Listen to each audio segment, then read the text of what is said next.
नमस्कार बच्चों, उम्मीद है आप सभी बहुत अच्छे से होंगे। ये हमारा बड़े भाई साहब का पार्ट पा 5 है। तो बच्चों अगर आप लोगों को अच्छा लग रहा होगा वीडियो तो कुछ कमेंट वगैरह किया कीजिए जिससे मुझे पता चले कि और मैं वीडियो बनाऊँ इस टॉपिक पर। कोई भी कमेंट हो, अगर आपका कुछ डाउट है तो भी लिखिए, कुछ भी प्रॉब्लम है, अगर कोई पार्ट ऐसा रह गया है जो अधूरा छोड़ दिया है या तो उसके बारे में लिखिए, लेकिन कुछ ना कुछ तो कमेंट कीजिए। ओके बच्चों? चलिए हम स्टार्ट करते हैं। बच्चों एक आध क्वेश्चन के साथ स्टार्ट करते हैं कि जो हमने पिछला वीडियो पढ़ा देखा है, बना है, तो उसके ऊपर कुछ क्वेश्चंस थे जो अभी मैं आप लोगों को पूछने वाली हूँ यहाँ पर, बताने वाली हूँ। प्रेमचंद की भाषा बहुत पैनी पैनी और मुहावरेदार होती थी। तो ये किस बात से हमें पता चलता है, कैसे पता चलता है? मैंने आपको जब पहला वीडियो बनाया था उसी समय ही मैंने बताया था कि उन प्रेमचंद की खासियत क्या होती थी, वो बहुत ही मुहावरेदार मीन्स एक-एक वाक्य के अंदर 3 से 4 मुहावरे अ, यूज़ करते थे। इसलिए उनकी जो कहानियाँ रोचक और प्रभावपूर्ण होती है और इस कहानी में आप देखेंगे कि हर अनुच्छेद में 2-3 मुहावरों का प्रयोग किया गया है। ठीक है बच्चों? उदाहरणतः इन वाक्यों को देखिए और ध्यान से पढ़िए। मेरा जी पढ़ने में बिल्कुल ना लगता था।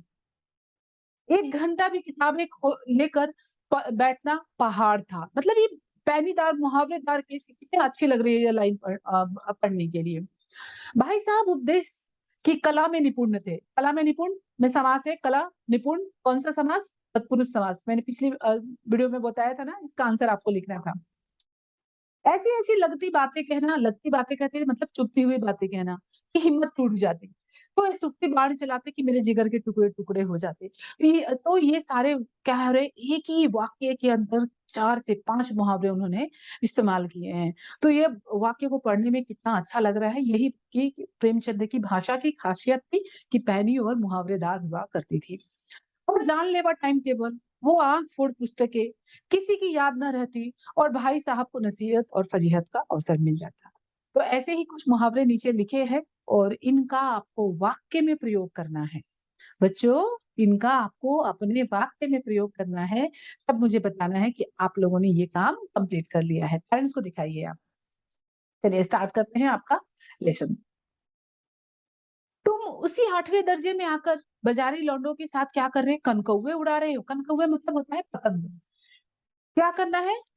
मुझे तुम्हारी इस कम अक्ली पर दुःख होता है। तुम ज़हीन हो। ज़हीन मतलब होता है तेज, समझदार। इसमें शक नहीं है। लेकिन वह ज़ेहन किस काम का जो हमारे आत्म-गौरव की ही हत्या कर दे। मतलब आत्म-गौरव की ही हत्या कर दे कि मैं इतना ज़हीन हूँ, तेज हूँ। तुमके अंदर इसका क्या होगा तुम्हें अभिमान हो गया है। और तुम क्या कर रहे हो खाली बाहर निकल जा रहे हो। तुम्हारा आत्म-गौरव कि तुम किसके साथ खेल रहे हो? तुम्हें यही नहीं पता चल रहा तुम बाज़ारी लड़कों के साथ में घूम रहे हो। जिसका उसका खुद का पता नहीं होता। तुम अपने दिल में समझते होंगे, मैं भाई साहब से महज़ एक दर्जा नीचे हूँ, अब उनको मुझे कुछ कहने का हक नहीं है। लेकिन ये तुम्हारी गलती है।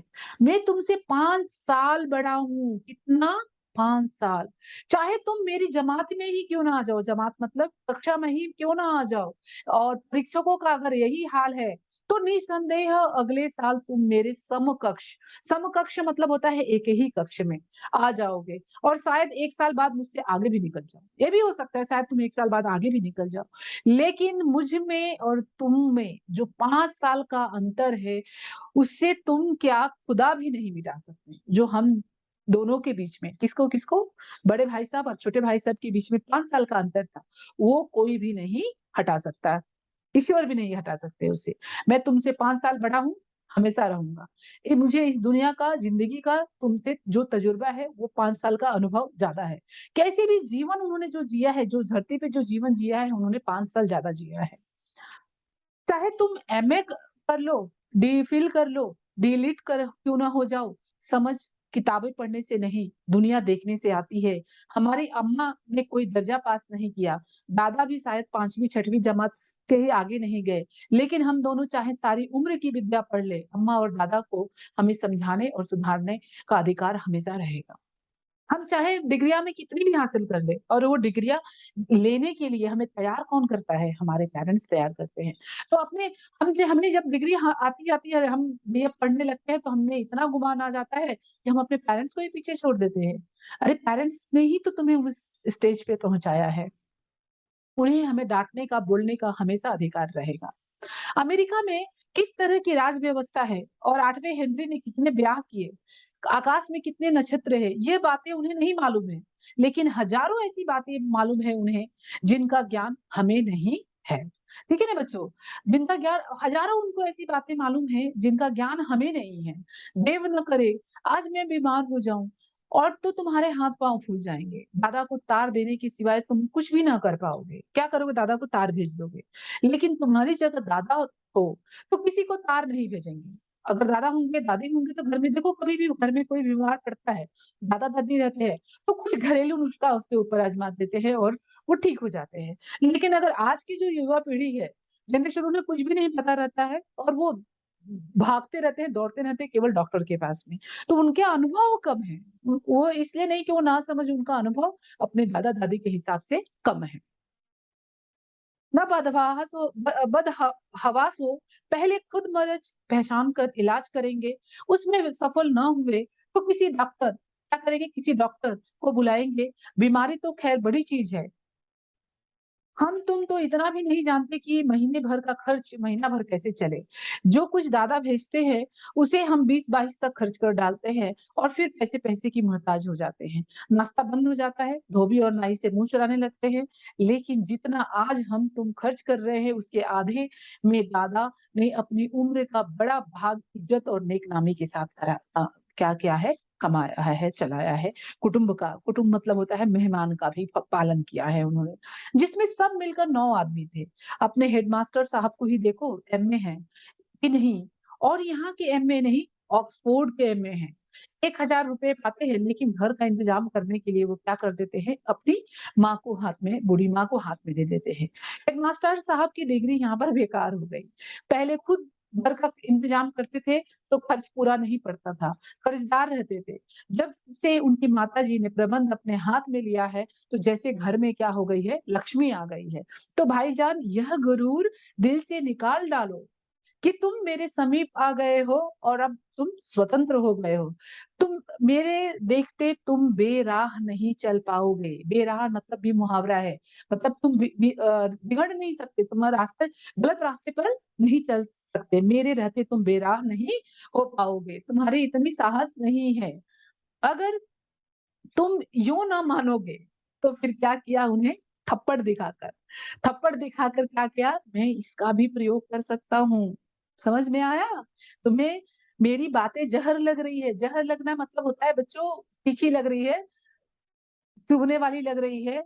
मैं उनकी इस नई युक्ति का मतलब पहले क्या करते थे, डाँटते थे, फटकारते थे, उदाहरण देते थे। लेकिन ये क्या था? एक नया युक्ति था। कौन-सा? हाथ दिखाकर मारने का। तो इस नई युक्ति से क्या कर लिए छोटे भाई, कायल हो गए बड़े भाई साहब के और क्या नतमस्तक हो गए, सर झुका लिया उन्होंने और मुझे आज सचमुच अपनी लघुता मतलब होता है छोटा होने का, उनकी उम्र से कम होने का उन्हें अनुभव हुआ और भाई साहब के प्रति मेरे मन में श्रद्धा उत्पन्न हो गई। समझ रहे हो बच्चों? सम्मान उत्पन्न हो गया। मैंने सजल आँखों से सजल मतलब आँखों में उनके जल आ गया। आँखों से कहा हरगिज़ नहीं, आपको हमेशा अधिकार है मुझे डाँटने का, तंबी करने का, ये करने का, गुस्सा करने का। आप जो कुछ फरमा रहे हैं वो बिल्कुल सच है और आपको उसको कहने का अधिकार है। तो बच्चों ये पाठ यहाँ पर समाप्त हुआ और आप लोगों को उम्मीद है बहुत अच्छे से समझ में आया होगा। अभी इस पाठ के नीचे भाषा वाले भी बहुत सारे क्वेश्चन हैं, सकर्मक, अकर्मक वाक्य से भी आए हैं और तत्सम तद्भव देशज विदेशज भी आए हैं। तो मैं जो नेक्स्ट पार्ट है, मेरा वीडियो का जो नेक्स्ट पार्ट होगा ज़रूर देखिएगा। जितने क्वेश्चन आंसर्स मैंने इस वीडियो में छोड़ दिया है, मीन्स 5 पार्ट बना दिए, 5 पार्ट में से जो भी रह चुका है, उसके अंदर बाकी सारे क्वेश्चन आंसर्स डाल के मैं नेक्स्ट पार्ट बनाऊँगी। ठीक है बच्चों? उम्मीद है आप लोगों को बहुत ही इंटरेस्टिंग तरीके से आपने बड़े भाई साहब पाठ समझा होगा।